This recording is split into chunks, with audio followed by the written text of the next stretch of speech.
Some decisions are major decisions. And also there are a lot of small decisions that we don't make, that they tax our minds, they drain our energy, they create a lot of anxiety and nervousness and mental torment because we don't take care of it. We decide not to decide, which is a decision. Deciding to decide, to act, is a major, major challenge for all of us at different points in different areas of our lives. And there are things that happen to us along the way, experiences that we have that prevent us from working through the mental block of acting, of doing those things that we know we ought to do. And so what I want you to think about is, what is there that you know you need to do, that you want to do this, but for some reason or another, you've been holding back. For some reason or another, you just have not been able to gather your nerves or be able to work through the procrastinating or putting it off or justifying or blaming. Some reason or another, you just haven't done it. And you know you ought to do this. You really want to do this, but you don't know why you haven't done it. Now, first of all, we know that this is not easy.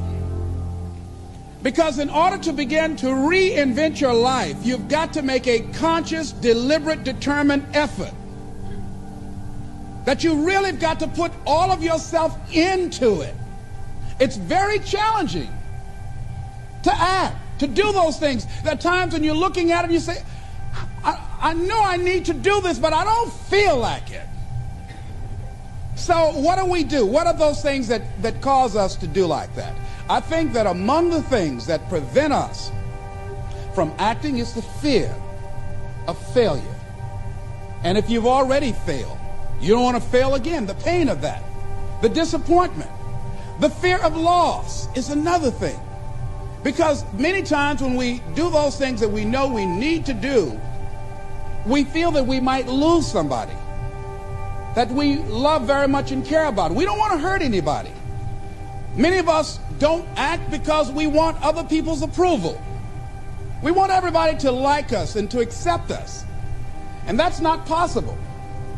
Many of us don't do the things that we want to do and don't act because of lack of self-confidence. We don't believe enough in ourselves. See, many things we don't do is because of the fact we want people to like us. There's some necessary losses in life. When you decide acting in your best interest, you're going to lose some friends. Everybody's not going to approve of you. And so what I'm saying to you is that as you begin to look out on your life, this is challenging. This is not easy, acting. So what are the things that we can begin to do to harness our will? Number one, you've got to bring it out and look at it. You've got to take the power out of it. You've got to expose it to the truth. And the truth is that it has no power over you. So write down something you want to act on, but for some reason that you've been holding back, and look at it. The next thing is, ask yourself, what's blocking you? What's preventing you from acting? Why don't you have the courage to handle that? Why won't you face that? What are you running away from? What kind of avoidance behavior are you engaged in? Next is, what is the worst thing that can happen when you take action? So what is the worst thing that can happen? I want you to visualize that, experience that, feel the nervousness and the discomfort. And the more you run it in your mind, the less power that it will have. Next is, how will you feel after taking this action? I felt a sense of personal achievement. When we look out on our lives, you ask the question, what are you going to do? Look at, as you think about this that you know you need to handle, what are you going to do?